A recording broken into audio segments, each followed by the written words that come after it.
पतिं सुरगुरुं वन्दे जगत्कारणं वन्दे पन्नगभूषणं मृगधरं वन्दे पशूनां पतिं वन्दे सूर्यशशाङ्कवलिनयनं वन्दे मुकुन्दप्रियं वन्दे भक्तजनाश्रयं च वरदं वन्दे शिवं शङ्करम् ॐ मृत्युञ्जयाय रुद्राय नीलकण्ठाय शम्भवे अमृतेशाय शर्वाय महादेवाय ते नमः।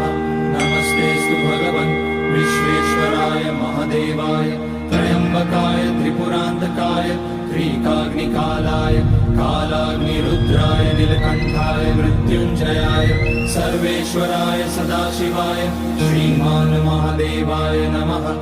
ॐ नमः शम्भवाय च मयोभवाय च नमः शङ्कराय च मयस्कराय च